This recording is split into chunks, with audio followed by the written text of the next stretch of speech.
Does anybody have any questions or any topic they'd like to riff on? Or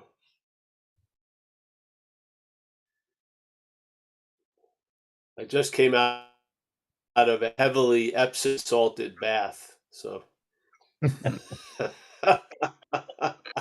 I'm very subdued at the moment. Uh, oh. How about God? Talk about God? No, I don't think so. Good. Perfect. God is just, That's the right it's answer. a I guess that's the right answer. it's a pointer, yes. Yeah.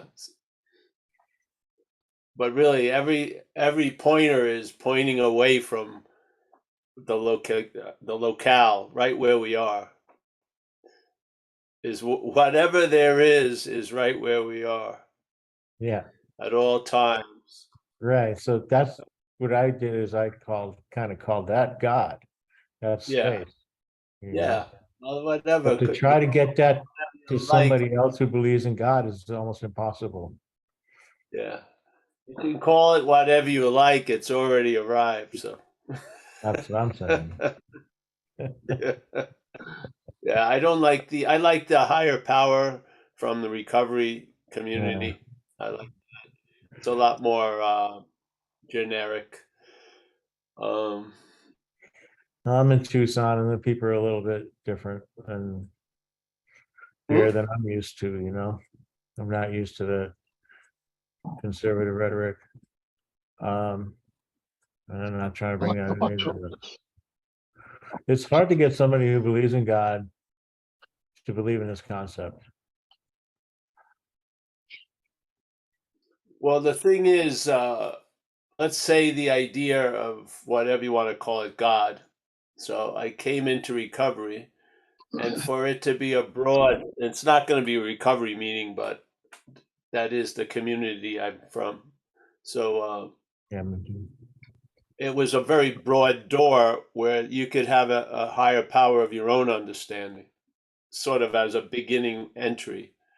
And then what happens is a lot of stuff starts working, and then usually you go through an evolution where you end up with a higher power of its own understanding, which is very quite nice. I like that. And when I arrived there, I haven't had a new title since then. So I the idea of you having an understanding of that is could only diminish its ability to affect when you open up to having a higher power of its own understanding. It's quite revelatory. Yeah. So uh, you're in the I don't know, and then you find out. Finding out is just so much more tactile than knowing. Yes, in my sense. Yeah. So this whole message is really based on a direction, and that is it's negation. Yeah. So obviously, if there wasn't this sense of what's going on here, there would be no need or for non-duality to even show up or to seemingly exist. It comes about because of this uncaused effect that duality is producing, where we seem to have forgotten a lot of stuff, and we take ourselves to be something that we're not, seemingly. We can only do that in time, but in time it seems like we have forgotten. So non-duality is just a negation of that which is giving a reality to that which has been that we could forget, yeah, which is an impossibility. So I just love the message of non-duality because it became the last answer here, and I haven't been moved to look for any other answers, which was never the case for the other answers I have received. Yeah, they would always lead to another one, or a more refined one, or a extreme one, or a jet propelled one. But no, this is it has been in this place of time. It's been the last answer. which is an incredible answer, really. And its effects was quite contrary uh, to all the ways I thought things would happen, uh, because it's not about things happening, it's about what already is. And that is a migration of interest or a loss of interest. And in that loss of interest, hmm,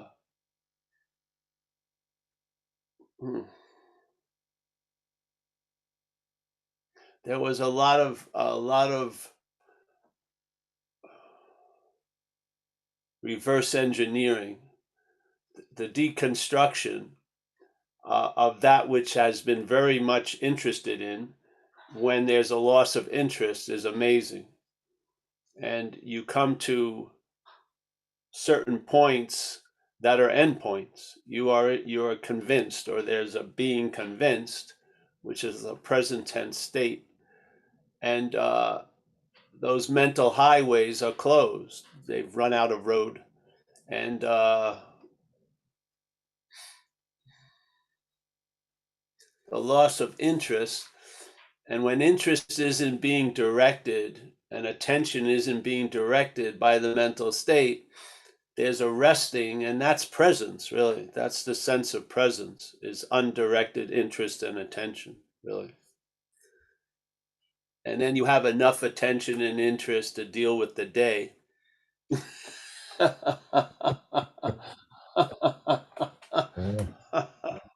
And then that word abiding really takes a true sense feltness.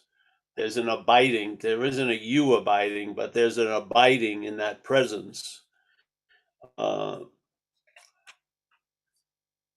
not by having interest in the presence, but by losing interest in the seeming present. Yeah, that's how it works for me. So, negation is a beautiful direction, because the understanding of non duality will bring into stark contrast, which many other things won't, the misunderstandings that this whole event is based on. And they're not there to replace the misunderstandings. They're just there to negate the misunderstandings. And maybe you'll find a different condition of knowing before acquiring knowledge. Yes. I just tell you, it's different than any kind of attempting to get something and then put it into the system. This wasn't something that got digested or regurgitated by the system. It's a part of it's not of this system. It sees it from outside of it. Yeah. And then the possibility of being free from it becomes readily available, because you're not it. I noticed after time that my head has been trying to get out of itself since I was 6 years old, really. And I was caught in this uh, it's not a personal trap. It's just the way things are.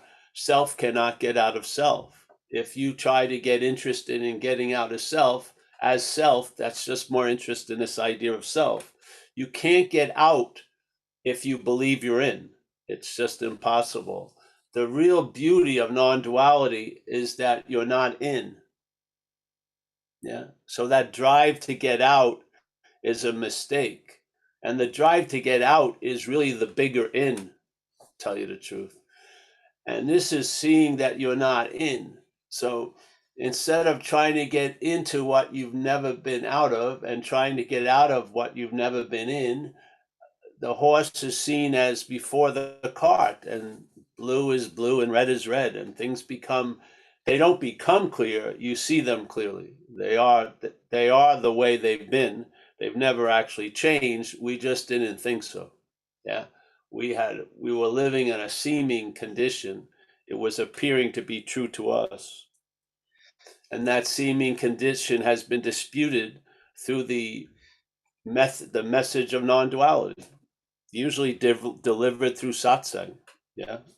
So I've had a lot of changes sitting on my ass, not doing anything, just going to a satsang and listening And I've been brought to the end of what I thought was going to be a long highway, an abrupt end by statements such as whatever can be perceived cannot be perceiving.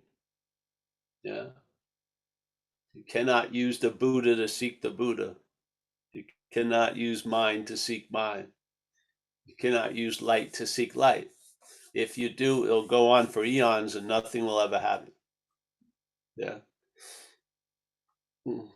You're not going to get it.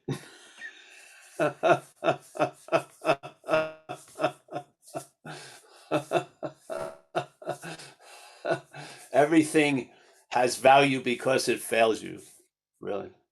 Every savior will fail you because you don't need to be saved. Yeah, that's its value. When you're left with your own devices, finally, you'll see they're not yours. Yeah, understanding, intellect, Yeah, experience. I love it, man. Oh, You have helped me so much with this stuff. It's like, and when it really sunk home, like there's little things that you say that really make this even easier and easier. Like when you say it's just a reaffirmation of the same thing over and over, you know, this is it. And I just gotta say thanks, man. you know, it's a great place to have that plain canvas, you know what I mean? Um yes. to have that empty space. Yeah. When I started getting moved to do these talks and just life set things up, uh, quickly it was told to me uh, I was brought to this point that if you don't see this, you're going to be looking from it. And that was basically when the fish market got closed and I specialized in cod, COD. Now we can grill it raw, bake it, whatever, but it's cod. I just I just was caught in a situation. I remember when I was a few years into recovery, and obviously in recovery, this idea of selfing is called self, and self is what has defeated us. Yeah. And uh, but the way I saw self was a present act of being defeated by it. Yeah. So when I was studying self, it was reinforcing self. When I Right. was trying to understand self, it was self trying to understand self. And I didn't know that until I did. And it's one day I saw the word self, and it was very clear that it was other. Yeah. Mhm. Foreign. In AA, I use the term parasitical movement, but it's just a way of imaging it. But it was other. Yeah. And then as soon as that happened, it was a trip. The next possibility that showed up was I can be free from it. Yeah. And then it showed me my life since I was 6 on in like a split second. And it showed me that most of my behavior, or not mine, obviously, it's the language, but the behavior and the momentum and the direction of this life was self trying to get out of self trying to be free from self. It was a rude awakening. And there was something I else you mean, said that triggered something in me, It's like, we want to get back to that space where we were when we were popped out of the womb, before we had, that space. And I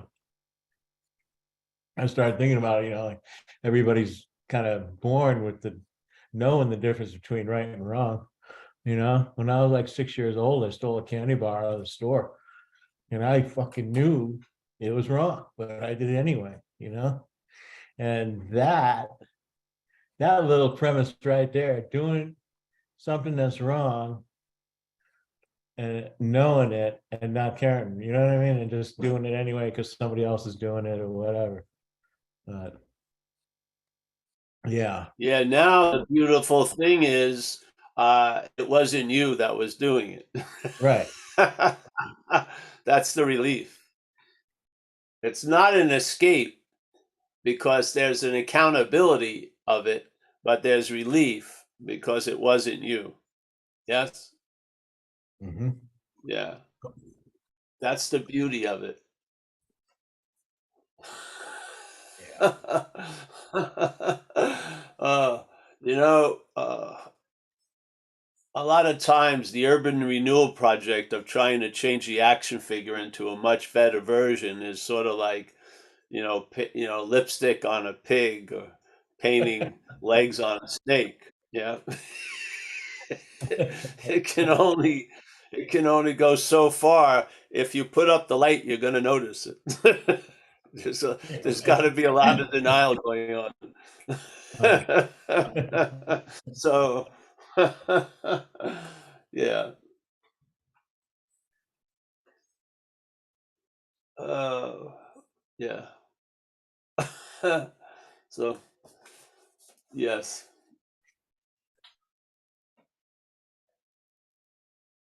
Anyone have anything they like to talk about or like me to talk about?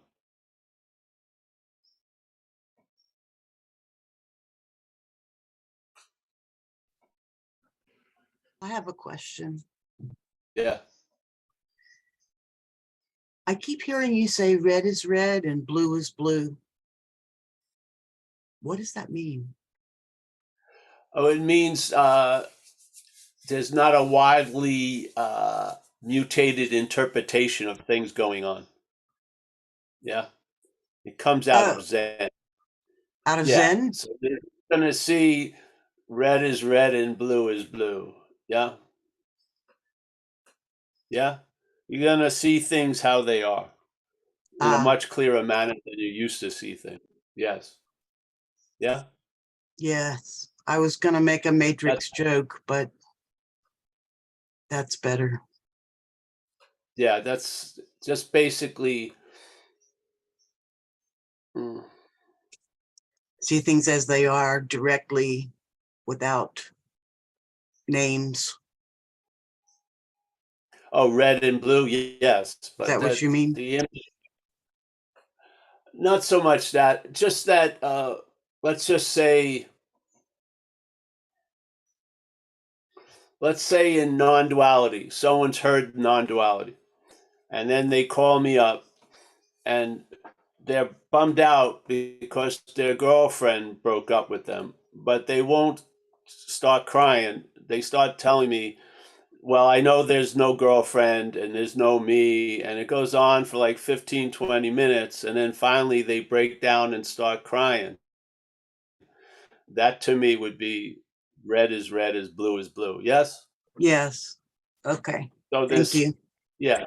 So knowing what is needed at the moment.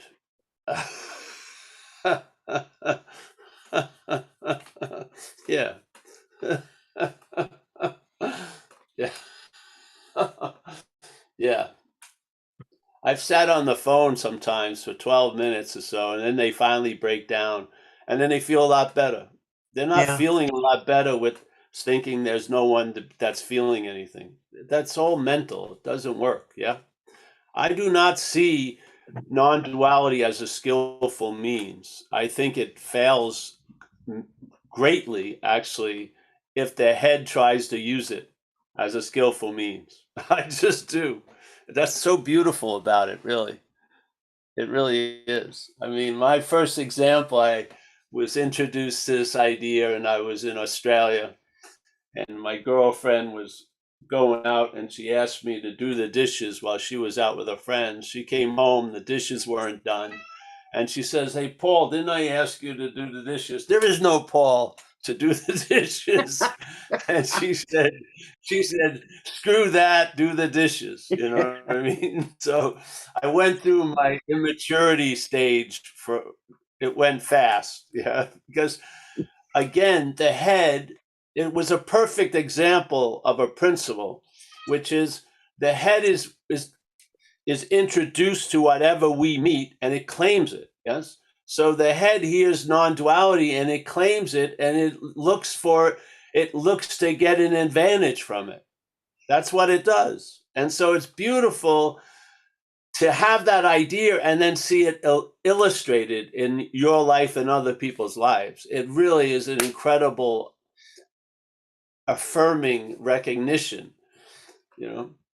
And this is one of the first aspects we attempt to dwell on, which this is a mental activity that's mechanical.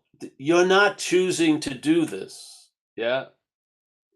Part of what it produces is the story that you're choosing to do this. And a lot of times when you think you're choosing to do something, you really don't want to see the truth about that something, because you want to hide, you don't feel like taking responsibility for another fucking thing. So it's a beautiful way for it to stay disguised, because the host doesn't really want to learn about the parasite because it thinks it's learning more about the host. Yeah. It doesn't. So this is beautiful because it's almost like the coyote in the desert coming upon the desert tortoise, and the desert tortoise shrinks back in. And so the coyote tries to get into the shell about for a minute or two, but then moves on because it can't get any meat. That's what non-duality is like when the ravenous mental activity wants to get something from it. It doesn't give shit. Yeah. Yeah. It'll sound tinny when you go off on your excuse. Your girlfriend will know it. You'll even know it. It'll just fall flat on the ground. You got to pick it up and put it in your fucking mental pocket. It's beautiful. Yeah. This can't be used in the way we use a lot of stuff. It's very difficult to identify with non-duality. You know, you can try as hard as you want to be a non-self as a self, but it doesn't fucking work. Yeah. It just, you get bored, others get bored. It's not like,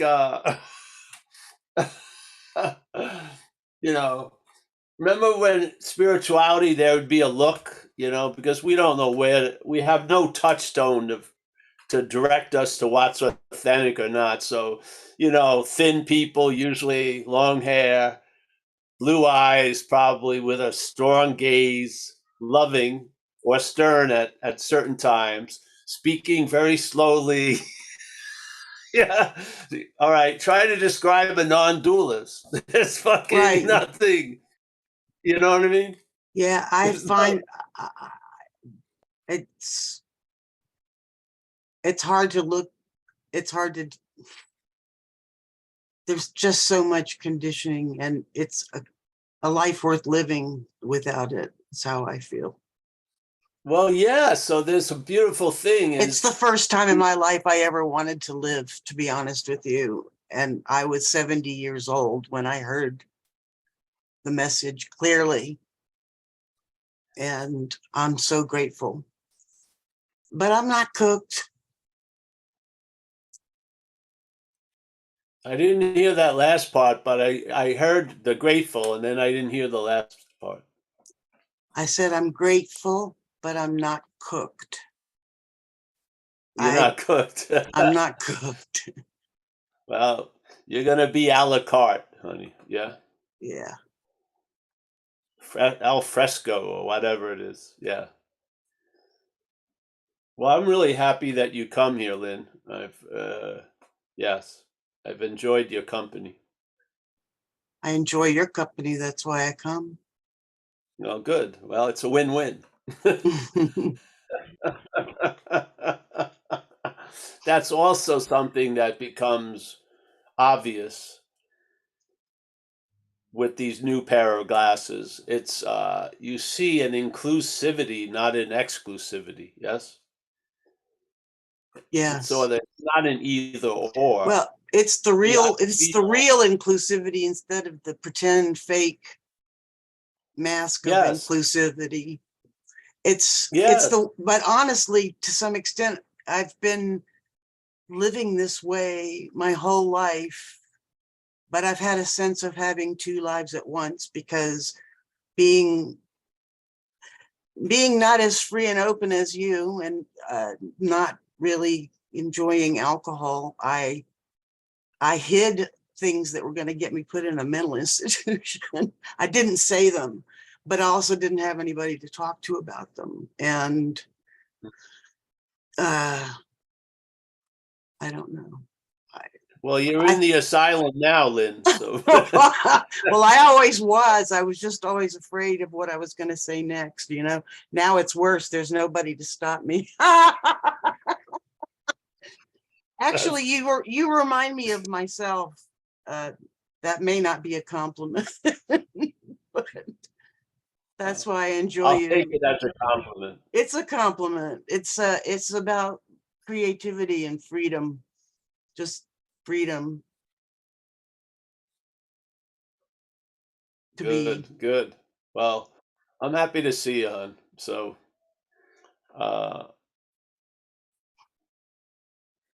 anyone else have anything to say? Yeah, you got a line. You got 4, and David's up next. Oh, 4. Oh, all right. Yep. All right, David.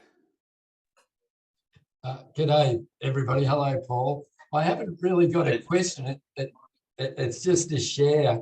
A long time ago, I think I was in my 20s, I got a bit like you, Paul. I got hit by a car, and it buggered, I've got 4 vertebrae in my lower back that are dodgy to this day, and 4 vertebrae in my neck that are pretty bad.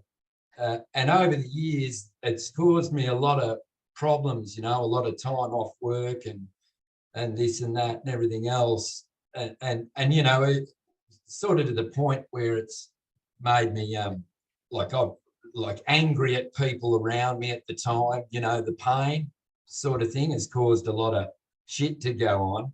And I haven't had anything happen. I've been really good for about 3 years. And then about 10 days ago, I was just in at work and I was doing something very simple. I wasn't lifting anything or anything, but I was in an awkward position just sanding a car. And my back, it popped out and in my lower back, and it was very, like, really painful. And I sort of just kept going along. Like the next day, I just sort of said to myself, I'll go into work and just take it easy, you know, because, and that's a little thing in itself, because usually the small mind would say to what I'm not, oh, you won't be able to work, you're going to go broke, you know, it'd make up a unbelievable amount of shit that was going to happen, you know, because my back's it. But anyway, I came into work over that week, and each day it was getting a little bit better, and I was being careful. And still at night when I was going to bed, it was very painful. It still is. And then on the last Friday, I was doing the exact same thing again on a different car, and it did it again. It went to worse than it was. And I had to end up, I think it was on Saturday, I had to end up going and seeing there's this little Asian man that I see that's a masseuse, and he does needling as well. And he got me up and going for the day, and I walked out of there. Anyway, long story short, it's still here with me now. Like, I've still got it now. I got up this morning, and for half an hour this morning, I was a bit grumpy and had all these things coming in my head about what was going to happen because my back, because I'm in pain, you know. And then I just saw it, what was going on, and pretty much then the pain sort of goes, if you know what I mean. But like, I think it's traveling lighter, you know, like the pain's still there, but I can still function and do everything, which is beautiful. And my attitude about it and my mood, like I'm having a laugh here with you guys. Normally I would, you know. And here's just another little thing I'll tack onto it, because this is something that I recognised years ago. Years and years ago, my mum and dad, my dad retired, and my mum, and they decided for the rest of their life they were going to become what I call sun chasers. So they were going to live in the little town they lived in, Yarrawonga, for about 6 months of the year while it was sunny. And then they were going to caravan around Australia for the rest of their lives as long as they could. chasing the sun. They love the summer. And they got up to Queensland only about 3 months into the trip. And Mum rang me up and said, "Oh, we're coming home." And she wouldn't tell me why on the phone, but they came home. And then when they came home, they got home about a week later and went over to see him. And my dad was bright yellow and he'd been diagnosed with liver cancer. And I remember going over to Wangaratta Hospital with them because in Yarrawonga is a little town. You had to go to a bigger regional hospital to get it all. So when he got diagnosed properly, and he came out. He didn't call my mum in the room. He called me, and my dad were in a room together, and he said, "Look, mate, I want your advice." First time in my life my dad had ever asked me advice. And he said, "The doctors said if I get this bypass operation in between, I think the cancer was in between his pancreas and his liver in the little tube, whatever, and they could bypass it, but they couldn't get rid of the cancer." And they told him, "It's only going to give you 2 years or you'll be dead in 3 months." And my dad said, "What do you reckon I should do? Because I think if I get the 2 years, I can teach your mum how to fill out a checkbook, and I can teach you," like he was all about looking up, making sure mum was all right, which I always admired my dad for things like that. And I was a bit of a blubber and mess. And I went, "Go the 2 years, Dad, like do the 2 year thing," which he did. And the beautiful thing to me about that story is during that 2 year period, it was middle of the summer, getting on to the end of the 2 years. And my dad was helping me build a 2-car garage in my backyard, 36-degree heat. He was in his late 60s, and he could always outwork me. He was outworking me, everything else. And then I got up one morning to go out there, and he wasn't there. And I thought, I better go over and see what's going on. He's never not there. And I went over and Mum was up, and I said, "Oh, where's Dad?" And she said, "Oh, look, he's not feeling that well. He's in bed." It was about midday at this time. And then anyway, long story short, he passed away about two weeks. He went to bed and went to hospital and passed away. 2 years and 2 days to when they told him he was going to die. And I saw this. It's like, to me, even back then, I used to think it's like I think what happened up here talked him in that you're going to die now. More or less, I think if the doctors had said to him, "If you have this bypass operation, you'll get 5 years," I reckon he would have. I honestly believe he probably would have lived the 5 years. You know what I mean? Anyway, it's not, doesn't make me sad, that story talking about my dad, but yeah, I think up here, like the small mine, all right, 2 years is up now. It's time to give up the ghost. Yeah. Anyway, that's all I got. I'm not trying to outdo Craig. I don't want a Dave's corner. That was just a little share. Yeah. Well, thanks for feeling free to share that. Yeah. You notice, though, there's a lot of curiosities where some people who have been married for a long, long time, and one of them dies, that the other one dies in a week or so, a few days. Yeah, I hear it quite a lot. And but whatever. The whole point with this thing is the traveling lighter isn't going to, I don't know what it will do. You may have exactly what was supposed to happen in your life happen, but you'll travel lighter through it. Doesn't mean everything goes great, but you'll travel lighter through it. Yes? You won't be an extra weight involved in the situation. If it's heavy, it's heavy, but you won't be making it heavier, so to speak. Yeah. That's right. Yeah, it's definitely like with this back at the moment, I'm definitely traveling lighter through it, because that's happened, like this situation has happened to me a lot, and it was really heavy traveling. The same stuff's happening. Yeah. The thing with like in my day, I don't know what the leg's gonna be like. Yeah, it can go really bad, like quickly. I can wake up and it tells me, you know, I'm not working today. And basically, you're just really you get to live really relying on uncertainty. Yeah, which is sort of cool. You know what I mean? I mean, I sleep very good, but not with any assurity that the leg's going to be good. You know, it's just it could do whatever it wants. So it's just yeah.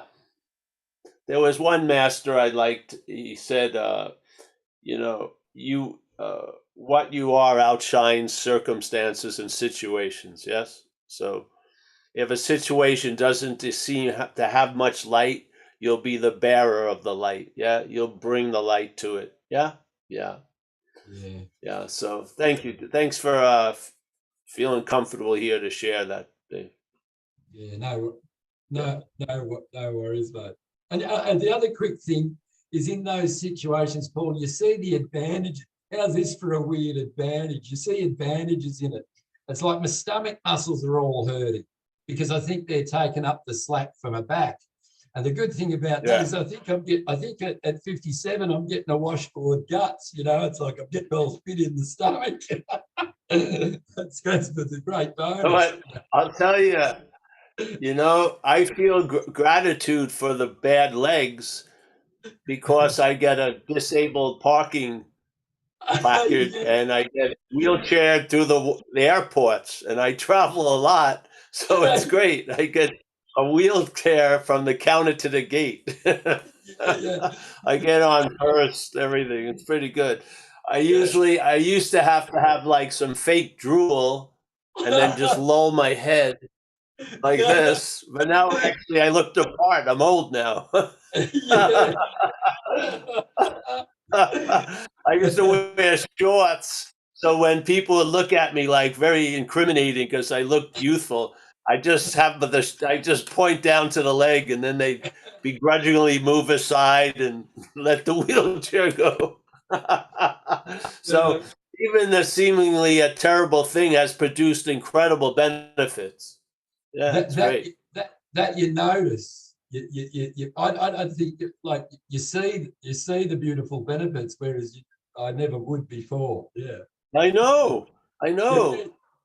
Just the head always, you know, it rushes to judgment, and the dilemma with the judgment, it's okay. It doesn't close the aperture when you see it as not you. If there's a seeing it as you, the aperture closes. There's a myopic view becomes the present moment, so to speak. Even though it's completely panoramic, the attention is going through a myopic view. Yeah. Yeah. Yeah. So, all right. Thanks, Ben. You ready for Emerson? Thanks, Paul. Oh, yeah. Emerson. Yes.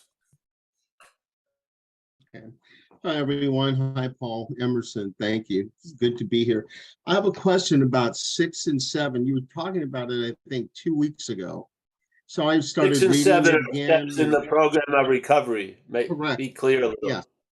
Yeah. Yeah, 6 and 7 in the program of recovery. And so, you know, our character defects. Now, I don't know if I'm not seeing it right, but it seems that the character defects are, I guess, come from or part of self. And then it also says in the big book, you know, we can't be entirely rid of self without God's help. I'm just not seeing how that all fits together. Well, it doesn't at times, because sometimes something is said very clearly, and then other times it reverts back to you're the problem and you did this and these are your character defects. So it's just basically, I feel the big book is a download, and also sometimes it's still scrambled by the dualistic radio. But yeah, so I like the statement of being convinced self manifested in various ways is what has defeated us. So manifested in various ways, in another sense, are the defects of character. So yes. Yeah. Oh, you were breaking up. I missed most of what you said. Everything froze. I'm sorry. I was sorry. defects of character, Bill W. and these people that wrote the book were, this is my feeling about it, they were receiving downloads. And sometimes you'll see an incredibly clear nugget in the big book, and then the next paragraph, there's a reverting back to you're the doer, you did it all, you're the problem. Yes? But some Yes. sentences are so clear that self is what has defeated us through its manifestations. Yeah, we will now look at its common manifestations, or let's say character defects, which would be resentment. So resentment is a manifestation of self in one's life. It isn't yours. Yeah. Yeah. Yes. So that's what we bring Yes. to step 6 and 7 is what gets revealed is what we're not. What it gets revealed to is what we are. So what we are sees what we're not. And in the action figure realm, it brings it to this higher power and asks that higher power to reconfigure it, or basically take the form of it, melt it down, and use the gold for something else. Yeah. That to me is the greatest, that's the recycling aspect of recovery, is that which has been claimed by self gets reclaimed and put to a different use. Yes. And part of that process is step 6 and 7, where you're recognizing something that you would say was you thinking, you see it as selfing, and you bring that to step 6 and 7 to a higher power, because you can bring that because you're not it. Yes? Yeah? This is Yes. not about, Yes. see, when you abandon self, self is other. You can't abandon you. You'd be there. Yeah? Just like when we were running around San Francisco, we'd have a beater or something, a cheap car, and then we'd go off the road and hit a tree, and then we would just walk away from the car, just abandon the car at top of market. Just bye-bye. Back then, they didn't have great DMV records and shit. We just walk away. I can abandon something that I'm not. Yes? So this is the abandoned self. Exactly. That doesn't mean you're abandoning you. You're abandoning something that you're not, which is possible. Yes? Yes. Yes. This is how I see it. I see self as other. I do not see that the sentence being convinced self manifested in various ways is what has defeated us. I do not believe us and self are the same thing. I don't. Right. I see self as a singular and us as a plural, and the plural has been defeated in a singular manner by self, by this activity of being identified as a long-lasting, independent, separate thing that believes or is told that to be the doer, the thinker, the feeler, the taster, the toucher, the loser, the haver. Yes? Having a lot to do with a lot of shit you have nothing to do with. Yeah. To me, that's the bondage of self. The bondage of self is the act of being identified with something that you're not. That's the mental state's condition. The mental state is in the act of being identified as self. Yeah? That which is perceiving is seen as the perceived. And that's why Huang Po showed up and corrected it. It said, that which is perceiving cannot be perceived. That which can be perceived cannot be that which is perceiving. Yet if you listen to your head, the perceiving is given to the perceived as an attribute by the mental activity. This is the essence of duality, which is dualism, subject object. The subject is seen to be an object. Yeah. Yes. Yeah. So I believe everything that's going on through the action figure is not us. Tell you the truth. Yeah. Okay. That's why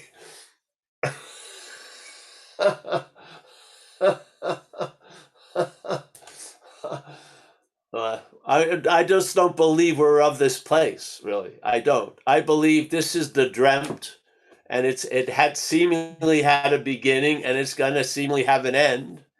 Yeah.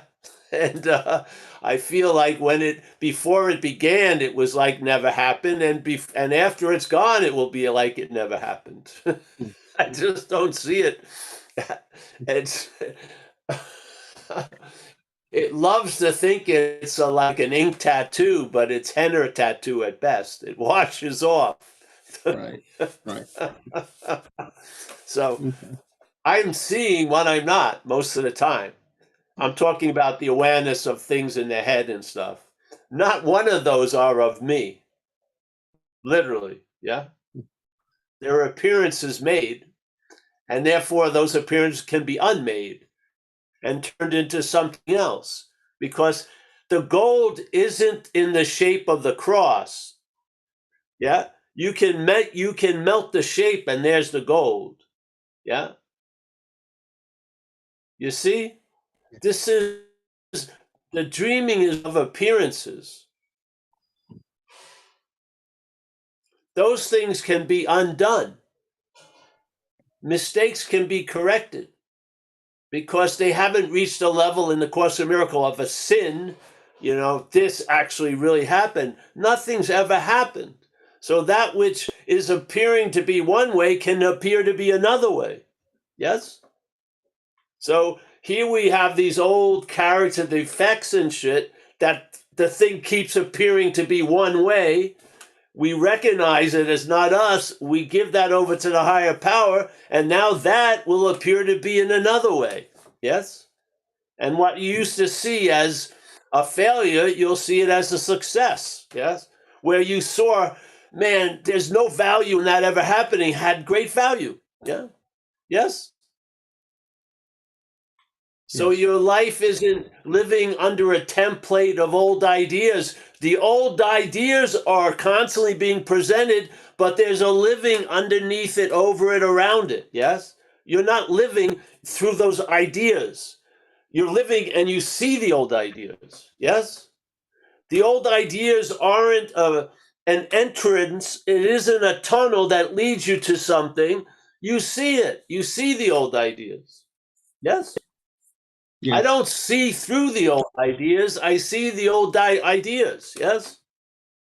This is a transformation here in the action figure world because dreaming is dreaming.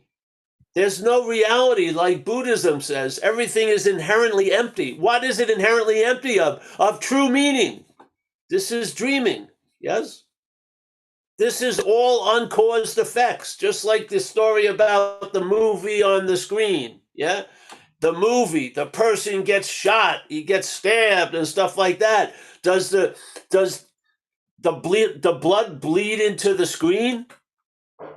No. No, we are the screen, not what's appearing on the screen. Yes? The action figure is wholly appearing on the screen. We are not of the action figure, we are of the screen. Yes? Now there's an event seemingly happening, and we're experiencing seemingly through the movies, and maybe it could be a melodrama or a tragedy, but because of our nature, which is of the screen, we can travel lighter through it. Yes? Yes. The traveling lighter Yes. in the in does not come from the in, it comes from the of. What we're of brings a lightness to the in. Everyone's trying to find lightness in the in, and they always get bitten in the ass because of the duality. Yeah? They think they have it made, and then suddenly their house burns up. Yeah? A lot of shit can be made and unmade here.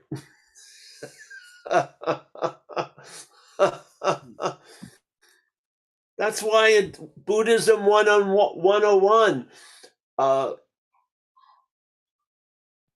it's unwise to rely on that which is unreliable. That which comes and goes is unreliable. Yes? It's simply pragmatic. Yeah? You're wanting to get a lasting effect from a fleeting event. It doesn't work. Yeah? Throw your tantrum, throw whatever. but get over it. It's not working. You've come to an end. Yeah. Hallelujah. Yeah.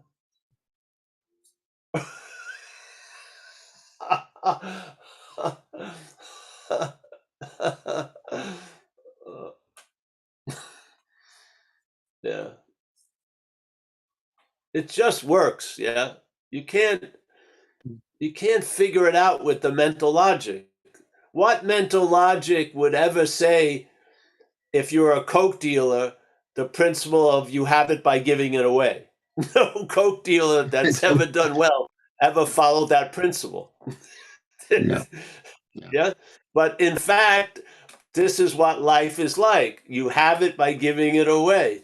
You're so rich in this, always available at all times. There's no need to be miserly. You can put you're now not withholding for a special event. You're available and present to this event. Yes. Which is our inherent nature. We're present. Yeah. Which makes us available and which makes us of service. Really. Yeah. Yes. It's just what we're serving. Yeah. In a way, you got two main winds that can blow through you. Yes. Let's call one selfing. Let's use recovery. There's trusting the infinite or the finite self. It's not like, yeah. And so people, they maybe need a little education of how it looks to trust the finite self, because you can be saying you're trusting the infinite when it's actually trusting the finite self. Yeah. You will be saying that you want God to run the show, but the head is playing God with that idea. Yeah. So it's not a knowledge. What it is it's an offering, and then you see it in your own life. You see exactly that. You see that setting out on a 2-year seminar, how to lose interest in self, could be construed as interest in self. Right. Yeah. Now, before I didn't see that. Now I cannot not see that. Yes.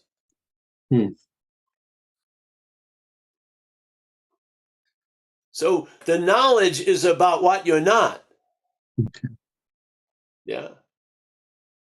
So Yes. self-knowledge avails us nothing, but knowledge of self is very valuable, because it's going to inform you in so many different ways, and then have tactile sense reinforcement, like an aha, unspoken yes, a fucking constant vibration of yeah, of what you're not. Yeah. It's not like this goes ding and then this goes wang, and then you make up a rationalization how the wang is ding. No, this goes ding and then ding. It's perfectly symmetrical, it's bing, bing. It's not like bing, oh, it's just perfect. Yeah. Mm. And then there's obviously, when you've realized what's looking is what you're looking for, the looking for stops. It's just the way it goes. Yes. It's how do you know you got it? Well, you're not looking for it. That's how you know. You got the message because you're fucking not looking for Yes. it anymore. That's queer. That's queer. Yeah, it's clear. Yes. Yeah. Yes. So yeah, nice to see you, Emerson. Yeah. Thank you. Yeah. Thank you. Yeah. Thanks for that. See, like that time we were here, and then you got more different hits of what playing God concerning God was. Yeah, with you have to set up the situation, the candles. It's sort of like you're actually waiting for you, not waiting for God. God, yeah. So you're waiting for you, the aspect of you that's playing God. So you got Right, that. yeah. That was great. This is Yeah. how it happens a lot. Yeah, you hear it, and then there's like one brick falls out of the wall, then the thing collapses, and then you see the wall again, but you never see it the same. Yes. Absolutely. Absolutely. All right. Yeah. Thank you. Great. Yeah, you're welcome, bro. We got Kenneth or who? Which one's first? Yep. Kenneth. Hi, Kenneth, Paul. how Hi, are you? Paul. Good, good. I really thank you so much for the YouTubes, even though I'm not always here, I've listened to it. And from listening to you, I've understood so much on my readings. Okay, one of the books that I picked up before I met you, I began listening to you, was Silence of the Mind. It's by a Romanian mystic called Eli Crocia or some Syria. And he has very much the similar idea on, I shouldn't say the same way of talking, like you said, the mind can never get it. And the other thing is that he uses the word lucid attention for, I guess, like you, like what I find in your satsang, you are reminding us always the lucid attention on what's going on with your mind, but you also provide a very living example of what's happening. So before I couldn't understand him, right? But now from listening to you, I could see the nuances and the subtleties from how a mind can work, and where we are as what we are not, as opposed to what we really are.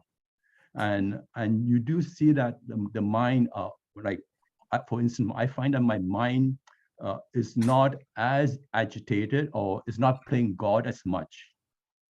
And within that space of like when the mind is more silenced, according to him, when the mind is more silenced, then we are in tune with the infinite, and it doesn't give rise or energy to what conventional mind engages in. So Yes. Great. It's really beautiful that the way you come up in the satsang. It's so much of its observational understanding, because we go through it every day, and you remind us all the time, again and again, this is what the pitfall is. This is what's going to be, and even though you don't say it, has to be done this way. You don't put it in writing that this is the only way, but you say more, observe for yourself. Be a lucid attention has to be there all the time. So thank you, Paul. And Mike, for putting up all this. Well, you're welcome, Kenneth. I'm very happy to have seen you over the years. And it's probably one of the greatest compliments someone can have, is that by sitting here with us, it's opened up some beautiful books. So you can actually see something there. Yes. Yeah, and those writings are there, beautiful poems. It's mainly poems in the book, in the Silence of the Mind. It's all in poems form, nothing, and it's very beautifully said, but in such a way that sometimes it misses because it's in poem form. I couldn't get it, and I couldn't relate to it, but because of you, it brought the understanding so much clearer to me. Great. Well, yes, thank you. Thank you. Yeah, and remember that lucid attention is readily available.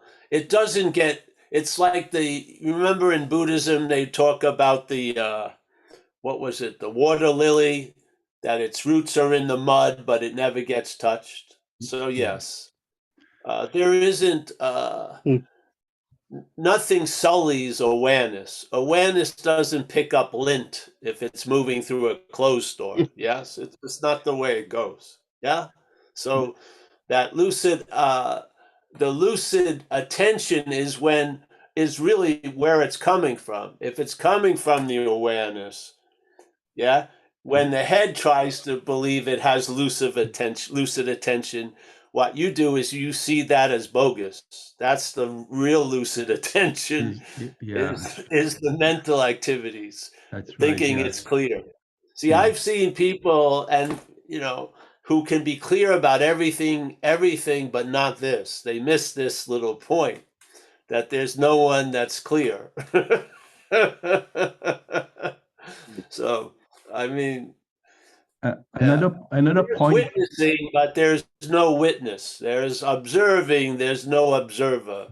There's seeing, there is no seer. There's hearing, there is no hearer. Yes?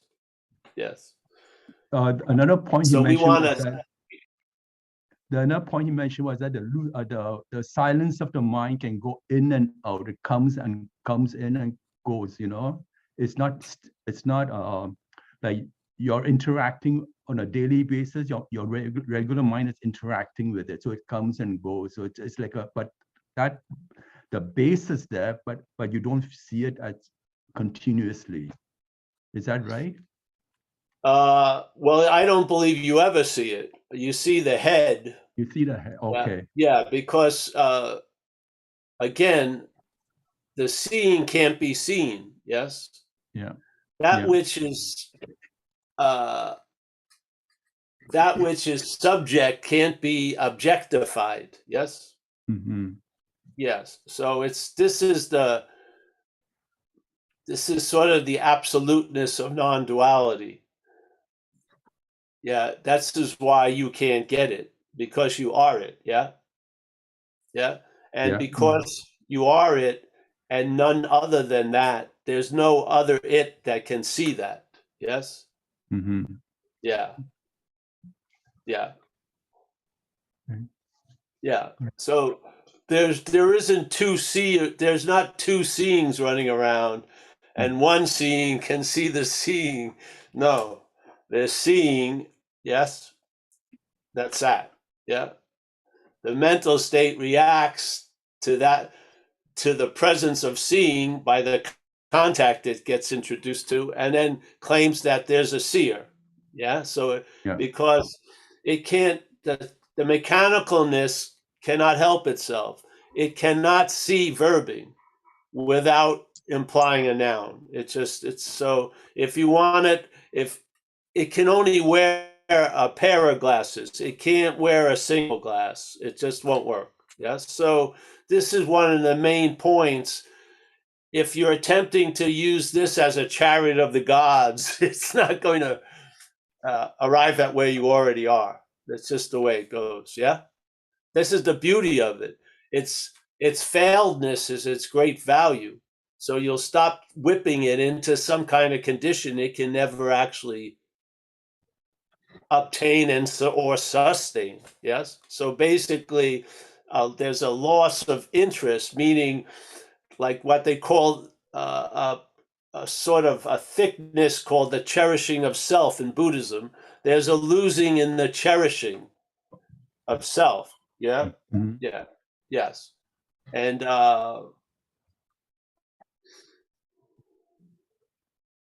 it's just really, if 50% plus 0.000.1 moves over, it's the panoramic triggers, and now the panoramic sees the myopic, where the myopic won't see the panoramic. The panoramic is a threat to the myopic. The myopic is just something happening in the panoramic. Yes. That's the inclusivity of that. Yes. The myopic is programmed as exclusive. Yes. It doesn't brook any other God but itself. Yeah. So the myopic, if you're attempting to use the myopic to see the panoramic, I think that's faulty. Yeah. Or just tell the truth, because you're seeing it and the truth will hit you. Yeah. And then you'll get great value out of it, because you'll stop looking for what you are. Because you'll be what's looking.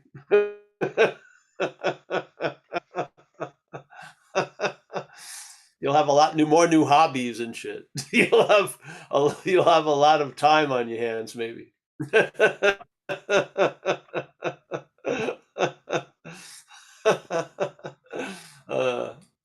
I believe things can come to an end. I believe even the most stubborn action figure can be convinced that it's never going to get it.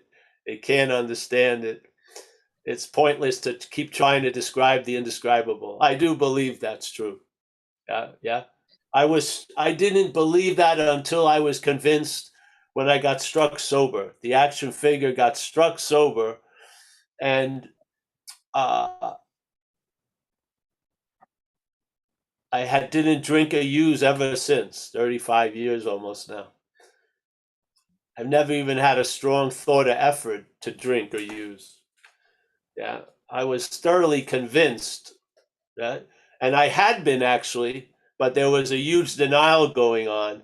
Then something came in, blew the denial away, and then I knew I was screwed, like royally. And it didn't call me to arms. It was a disarming event. I was just, I was exhausted. Yeah. And there was a surrender.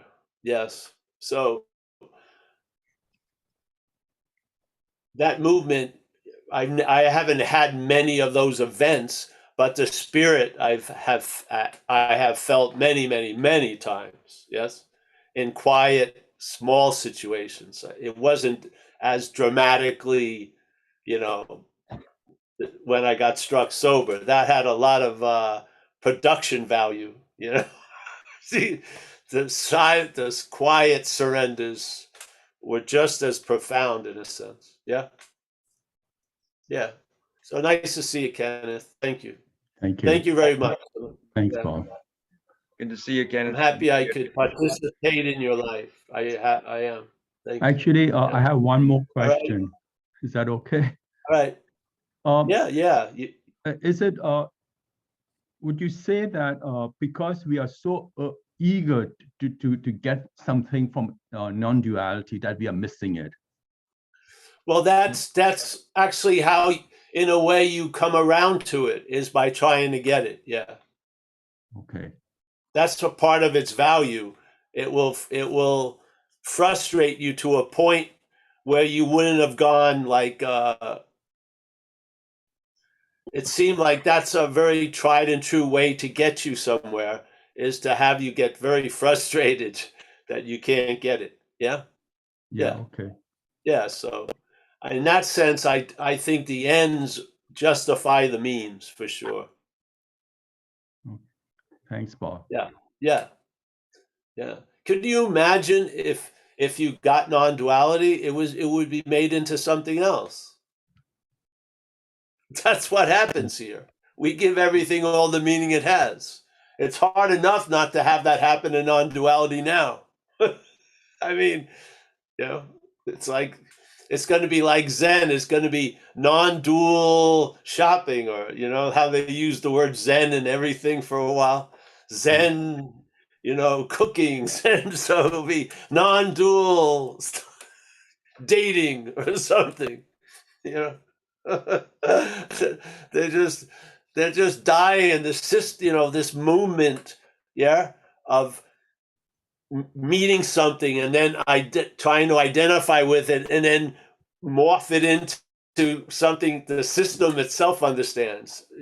In a way, non-duality, because it's nothing, can withstand that, but a lot of things completely altered from the meaning they actually held at one time by us participating. Don't you think? Yeah. Yeah. So I love non-duality because it will frustrate you if you try to use it as a skillful means. It will. I just think it's awesome. Because then you see the nakedness of the head trying to get out of what it thinks it's in. That's so valuable to see. Yeah. Mm-hmm. It's so valuable to see, because when you hear it's a failed system and then you see it's a failed system, it's very powerful. Yeah. If you just hear it's a failed system, as the system thinking it's a part of its success, but when you hear it and see it, or then see it and then finally hear it, it's awesome. Yeah. It has a deep impact. Yeah. The head works in imagery, yes? Imagery. So satsang has a lot of power. I mean, the voltage out of a simple statement of what can be perceived cannot be perceiving is like a huge electrical plant. Yes, it's huge. There's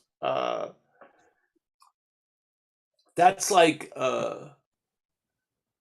if it was like dueling, that would have been the greatest master. You would have lost before you started the duel with that statement. It's so beautiful. It just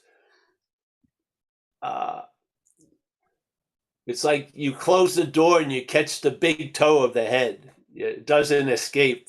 It just, you got it. And it's just there dangling. You listen to your narrative, the narrative up here, and you hear it's premised on the exact opposite of that statement. Its narrative is that which is perceived. Paul, as the action figure, is what's perceiving. It's completely contrary to the message of Hoang Po. I mean, there's no, how are you going to, cook this into one cake? You can't. It's a negation of the whole narrative that's playing in one's head. Simple one, not even like 6 words in one sentence. Yeah. If you hear it, what can be perceived, which is this, these bodies cannot be that which is perceiving. There you go. Now, watch the head and see it's premised on the exact opposite. You see? There's the value. Because what's seeing that is what you are. What is being seen is what you're not. Yeah? Beautiful. It's not of you. I did not think those thoughts. I did not do those actions. Yes? I did not feel those feelings. There was feelings, thoughts, and actions that were claimed to imply there was a you. Yeah? So the actuality is there's a verbing, and then there's the claiming of the verbing, and then a noun is inferred or implied, and then suddenly the noun leapfrogs and is now the noun is doing the verbing. You don't see that as valuable to see that? It's incredible. It gives you an incredible lesson about time in about 30 seconds. Yeah, you can see that which comes after implies that it's before.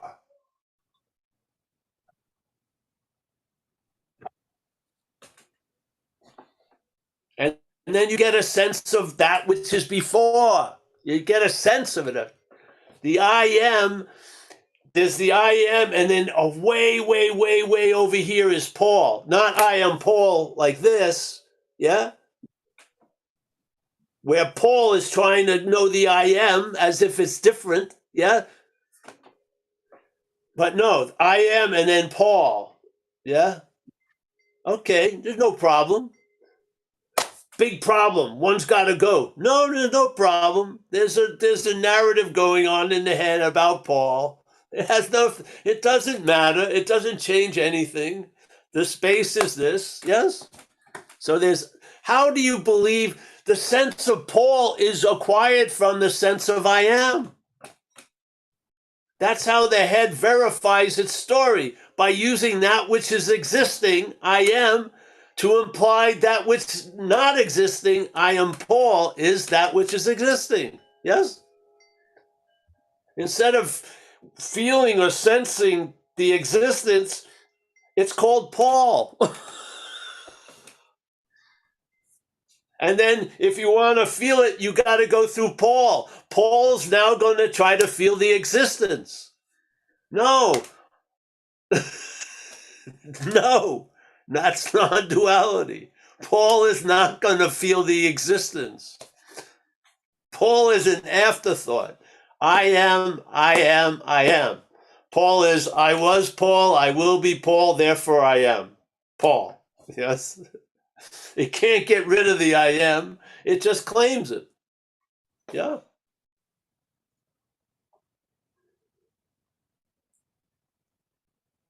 You hear that, and if you see it, that's got some power there, humbly. Yeah. Then it will open up treasures in books or in poems and in things. Yes. You know, you will have the eyes to see, yeah, and the ears to hear. Yeah. Yep. Thank you, Kenneth. Yep. Thank you, So Paul. much. Yeah. Thank you. All right. We have John. Is it John first? Yes. Mike? All right. Thank you, All Paul. right. And just briefly, your take on Paul, that which is perceived is not the perceiver. Is No, the perceiving, not the perceiver. That which is perceived is stated to be the perceiver, yes, but it's not that which is perceiving. that which is perceived is not the perceiving?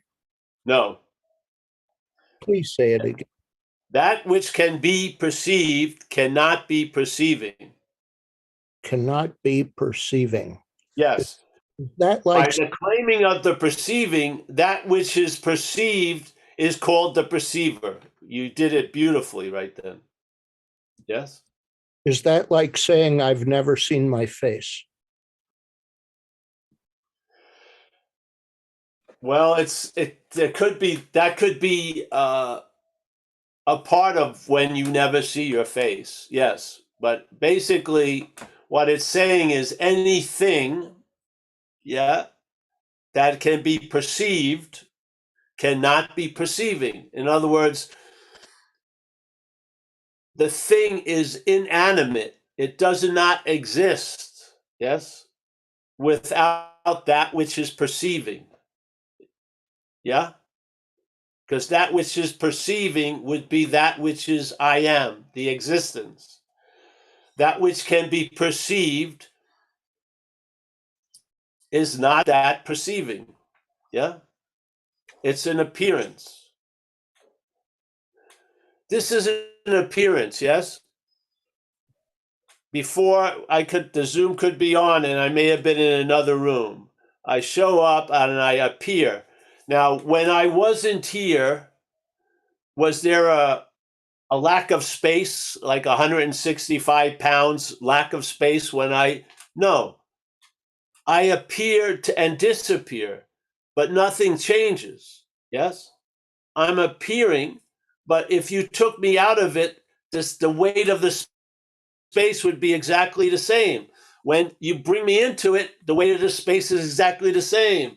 If I took this wall down, there wouldn't be a moment that there would be void and you'd have to get a 6x12 piece of space and put it in there. Yeah. There was an appearance of a wall. There is no wall.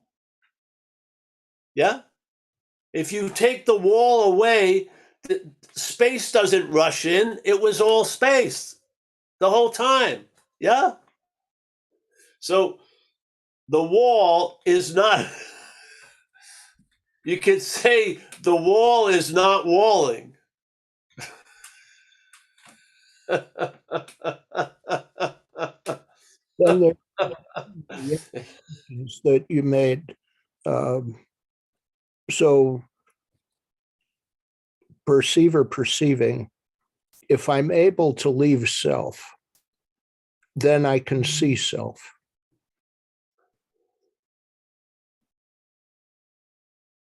You don't have to leave self to see self. You're already other than self. I know, but the identification is too tight. How do I leave self? Well, that would be self trying to get out of self. the value would be to see that and to hear the self, because the self's little plaintive call right there is captures the principle self can't get out of self. That's how I would see it. Yeah. But there must, That which wants to get out of self, I see as an aspect of self. I don't have a dog in the hunt either way. I just sit here and just seeing stuff. Yeah. are we not able to get out of self with a fourth step in prayer and service? I think once you start realizing that you weren't in self, tell you the truth. See,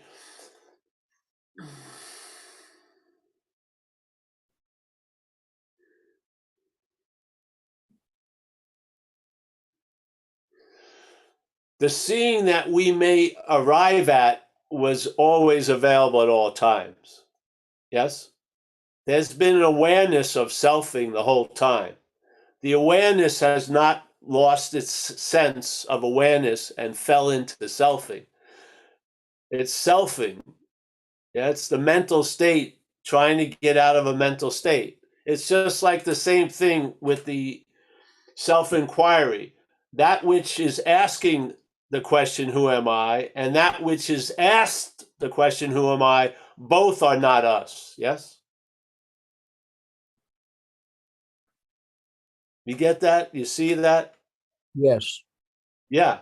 So sometimes it's like self has to see self to get out of self in a way. Yes? But both of them are not us. Yes? The awareness wasn't changed when you thought you were in self and wasn't changed when you thought you were out of self. That which was aware of both movements wasn't affected by any of the movements. Yes? Is step 6 the beginning of that process? I think if you want to call it a process, I say surrender or recognizing the failedness of the system would be the beginning of it. Yes. Yeah. So I would say in AA parlance, it would be admitting finally that you're screwed. Yeah. That something that you have been relying on has failed you miserably, and you're not buying any story or rationalization right now. You're in a bottom, and something is being convinced. And then it's just a matter of time before you get an acknowledgement of that. Maybe you'll be brought to an AA meeting or you'll continue to drink, but somewhere in the near future, there's a day of reckoning is ahead. Yeah? I'm thinking that if I see self and cataloging the character flaws, and I see self, that produces a loss of interest in self. And that actually isn't that step 6. Yes. Well, I would say you see selfing. There's no self to see because there isn't the end product of selfing is self, and it's an empty product. All there is selfing. Yeah. There is no self that has defeated us. The selfing, yeah, is what has defeated us seemingly. Yes? Because when we've been listening to the selfing, there was an assumption that we were already self. Yeah? So the defeat was already destined. Do you ever feel, let's say right now, the idea of self arises, yes? But when it arises, it has a historical flavor.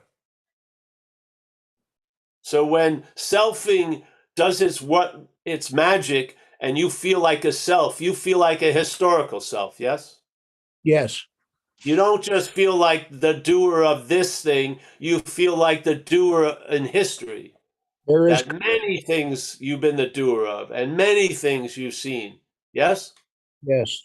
So the system, if listened to, doesn't give you an out. The only out is to try to get out of self as self, because you've already been presented as being one. Yeah. There's no undoing that. So it's not like, oh, I have the option to become self today or not. No, it's already made a proclamation. You already are one. You've been a self. Yeah. So when there's the claiming of the doing, you feel like a doer. Yeah.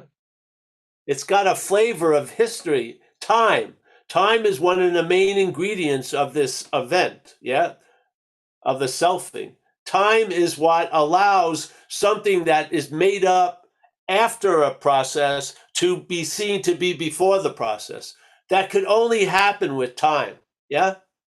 The only way something that was the end of a product could be seen as the doer of the product would have to be with a magic aspect of time. Yeah.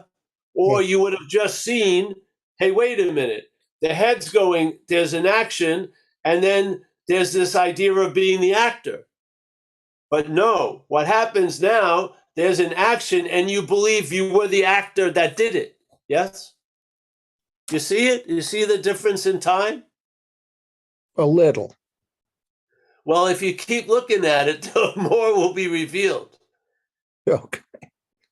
Yeah.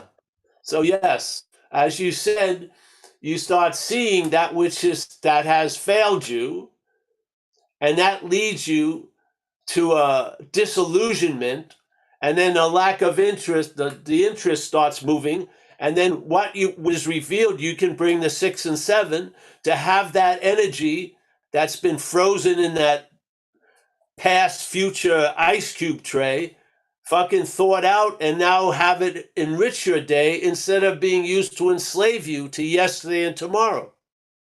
Yeah, yeah. That's what happens in this process of the steps, I think. Yes? Yeah. So yes. You Okay. see the selfing, and it is obviously after a while, you must be that which is seeing it, not the product of it. And then that triggers a loss of interest in it because the interest is based on its you. Yeah, truly. I mean, you wouldn't listen to your head if it was presented as Stanley's. If your name was Paul, you would have turned channels in 5 minutes. But you've been listening to K Paul for 50, 60 years. What's causing that addiction is because it's about you. If you weaken that idea of you, then the interest is going to be freed to go somewhere else. Yes. Yeah. Okay. Yeah. So I use it for the imagery. I don't care about self. The selfing is actually the activity, but the imagery of it being foreign is a doorway of realizing you're not in that which you want to get out of. Yeah. Because if you keep trying to get out of it, it will claim to be the one who got out of it, and then you'll be in it again. Yeah. If you can see that and not fall for its little identification, you'll realize the way to get out is not being in. And that is inherently the condition. Yeah. You're not in self. Yeah. This is like a long reverse engineering of something that happened in no time, and it's played out over time. Just reporting back. It may go a different way. Who knows? I'm just sharing how I've seen it. Yeah. Yeah. Thank you. Yeah. I was very subdued and feeling the Epsom salts. Now I'm quite alert and getting ready to rumble.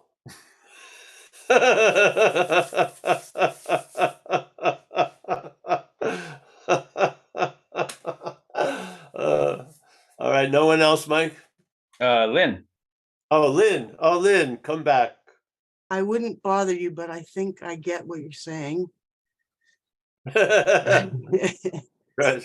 I noticed that since this glimpse I had in June that I keep referring back to it unintentionally. It's like I can't not. And I think that's what you're saying. I'm perceiving I'm the timeless, infinite perceiving Yes. that's not in, and I see that that Lynn never existed. I did see that, but I'm so familiar. I'm just starting to be comfortable in the emptiness. Yes.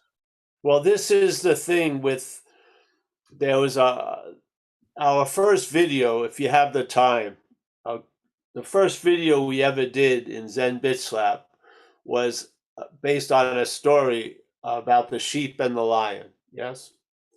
It was a perfect I've heard you several times, yes. many And times. so, yeah, so the culmination of that parable was when the young lion that had fallen into an identification as being a sheep and had been adopted by a herd of sheep, and became a leader of the sheep herd and became an elder and stuff. Not an elder, he was still young. All the while being a lion, yeah, is confronted one day by an older lion, and the older lion doesn't say anything because it realizes the young lion doesn't know it's a lion. It's saying it's a sheep. So it drags it over to the water hole, sticks their both heads over, and the young lion sees their reflections and gets it. Yeah, bammo.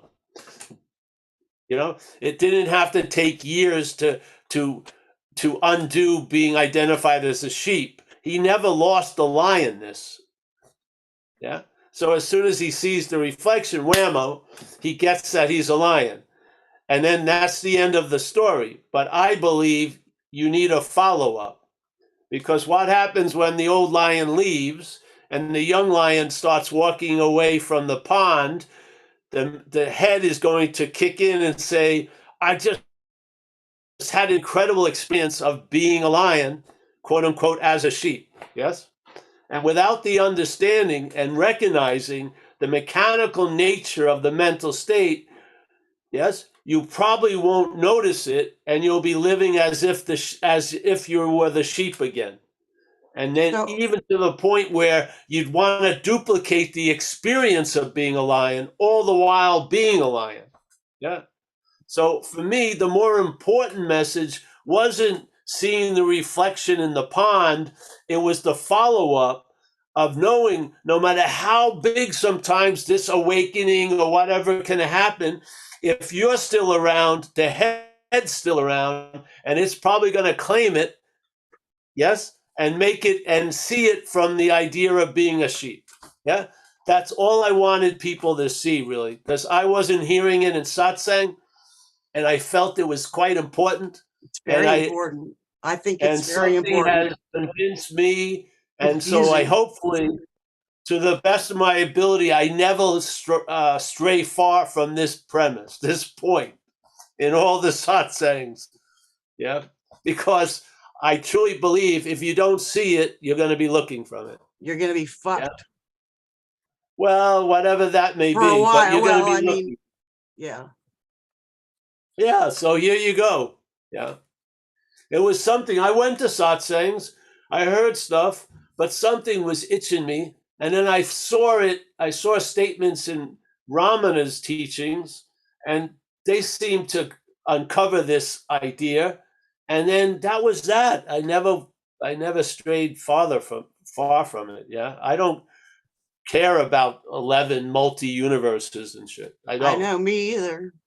I just wanna see the traveling lighter. To me, is really in this event here isn't bells and whistles. It's like dog shit awareness. Yes, it's very it's yeah, it's very well, just find out, yeah. What I used to call me, with a quiet consent, really. I didn't know any better. Yeah. And that aperture became how I definedly saw, how I saw. And I wanted to get out of that. to such a point, I would do almost anything. I would actually consciously overdose on cocaine with the point that at the point where the heart was going to blow up, there would be a minute or 30 seconds of me being free from Paul. And it was worth it to me. I And I did it understand. like a religion. And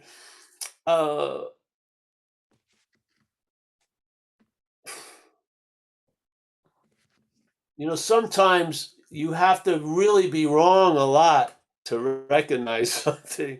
And so all the good fortune I've had, if I haven't died and I didn't act out, you know, just and this just seems as ordinary as anything. I mean, it doesn't need a thought. It doesn't need anything. It's just yeah. So I'm happy you come and everyone comes here, and I hope we're not only enjoying the space, but that space is becoming more obvious. Yeah. Yeah. So I think that's it, Mike. Eh? Lynn, you're all right? I think John Yeah, Lennon wants to I'm say good. hi. John All Lennon right, wants to let say John hi. in. John, come on in. Hey, Paul, I'm gonna make it real fast. It's late, but you mentioned using non-duality as skillful means, and I felt that the self image felt that like a nice smack, and I realized that because you travel lighter and your life can't seem to get better, in the action figure, it does then try to co-opt the seeing as a skillful means, and I hadn't quite seen it in that kind of with that clarity before, and it's just like another big obstruction was just kind of removed. So I just it was wild, you know. Yeah, Well, now it's not an obstruction because you saw it. yeah, Obviously, an obstruction would be not seeing it. So now that you saw it, there is no obstruction. right. So even having the seeing, and the one of the what can be one of the effects of that is that your life seems to go better. You seem to relate better to your life, and then it sneaks its way back in there by trying to use that seeing, which you can't, as like a brings it into the mental level as a skillful means. And Well, and like yeah, you said, it fails terribly. Like, and I realized that when you said that, I'm like, yeah, it never works. Like you can never like stop in the midst of a shitty situation and go, let me go back to my non-dual understanding. Like it doesn't I work that know. way. Yeah, See, that's what's beautiful, though, John. Now yeah, you saw an important message. You yeah. saw that the head wants to use something Mhm. that can't be used by the head. It's great. Yeah, I mean, it blew me open again tonight. So I just wanted to jump in and just That's share that. very Thank you, man. valuable. I mean, Yeah. that would be a 2-week retreat amount of value. Yeah, Yeah. it really would, man. I'd have to sit, they tell you to sit and meditate for a couple of weeks without talking to get something like that. And I just got it. And Just sit in when, satsang. yeah, There's a magic in satsang. yeah, Truly. it's all this energy together. And yeah, it's beautiful. So thank you again. I don't want to keep getting And long. what happens when some heavy thing gets moved with no effort or thought? You see a principle in that. Mm-hmm. And then and then what happens is the mental idea of that comes up on the screen, and you see how bogus it is. This is how it goes. You're going to be the illuminating factor in your own life. Yeah. Right. These It's just, things that you heard will be appropriate.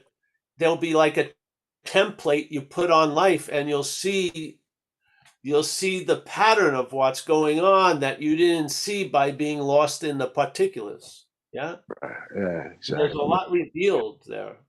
A lot It's, revealed, as Kenneth was speaking about. yeah, it's super, even though it's a certain degree of surrender to the seeing, that's super empowering because it becomes really, in a sense, like it's for the first time your life. Yeah.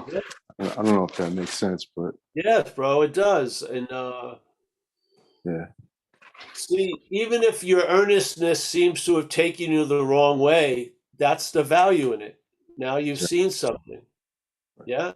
See, there's all I find whatever's going on in this life now, it sees value in things I never saw value in before. It just does. It's great. I mean, I nothing's wasted ever. With there's no like. no, it's just no. And we could go on and on, but I'm getting Yeah, I know. tired. I appreciate it. Yeah, thank you though again. So Actually, I'm getting hungry. Let's be more more accurate. that's more accurate. Okay. Enjoy your dinner. Hey, Thanks, thank yeah. you. Hey, let's say goodbye to everyone. Hey, I think now you need to keep going so that when people get under the covers, they can fall asleep. Well, they can just put an old video YouTube on. Kathleen's already No, gone. I think that's my greatest unforeseen effect is helping people with insomnia. Wow. Great. I mean, that will be on my tombstone. He thought he was spreading the gospel, but he was helping people get a good night's sleep. Mhm. Yeah, but if you're a Not in lucid my dreamer, that works. jurisdiction how it's used. Hey, It's listen, in through I osmosis. I can't imagine wanting to sleep and not being able to. Really, I usually can go to sleep, so I can see that would be incredibly valuable if you Mhm. could just go to sleep. Yeah. Yep. Yeah, that's like our little slice of heaven every day. Yeah. We're finally somewhere without ourselves. Deep sleep. Fantastic. I'm looking forward to it. So, Mike, thank you for everything. Thank you for running the asylum. Yes. Yeah. I have complaints about yesterday's Jello, though. I didn't particularly like it. Yeah, Oh. passion fruit. I didn't like the passion fruit I was going to say, I Jello. wasn't responsible for that. John Luna, pleasure, bro. He's a homeboy from the East Coast. Thank you, Paul. David, Man. Good night. thank you, Dave, for sharing. Yes, and yeah. Yes. Thanks, Paul. Yeah, it's You- fantastic. you- I just like saying this name, stethoscope. Stethoscope. Yes, she is. It's great. Your short would be Steffi, I guess. Steffi, a Scopy, Steffi. All right.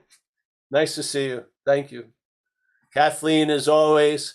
No, she has shook off the last layer of skin. She's now happy, not confused and happy. I think she's transcended this asleep world right now. tonight. She's asleep right transcended. now. Yeah, she's gone. Hallelujah. Perfect peace.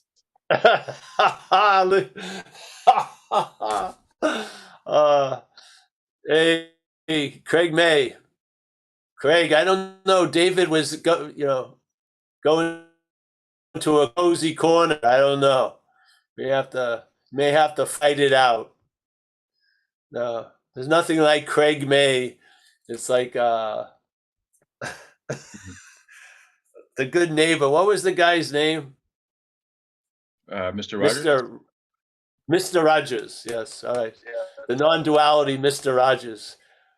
It was astounding. It was amazing. I looked in her eyes. It was like the taste of infinity. I love it. Nice to see you, bro. Marty, thank you. Sherry, I had the pleasure, great pleasure to meet Sherry. That was very nice. Thank you. Thank you. So nice to meet you too. Yeah. Kenneth, as always, we're on this road together, Kenneth. Yes. Yeah. Anu.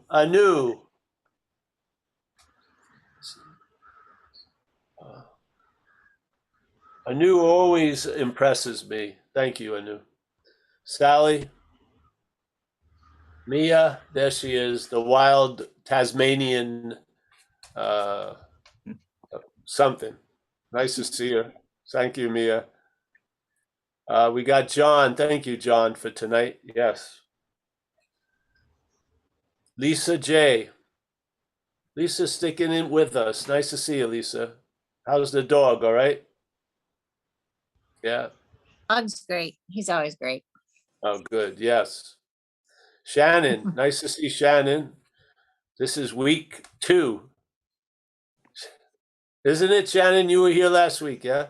Yeah, it is. My daughter just woke up, so I gotta go. But good night, everybody. All right. See ya. See ya, Shannon. Yep. Bill Churchman, thank you. You'll be following Kathleen into deep sleep. Yes. Go to sleep now. Go to sleep. Try to remember the 7 numbers of your ATM card and put it into the chat. Carl. Where's Carl? There he is. Nice to see you, Carl. Hi, Paul. India in the heat. Baking Yeah. already. 20 Oh, past 10 in the morning. It's cooking down. It's cooking down under. It's cooking here, yeah. 20 Wow. past 10 in the morning, and it's probably 30 degrees. Whoa. Well. Better you than I, Carl. See you. I know. I don't suit it myself, though.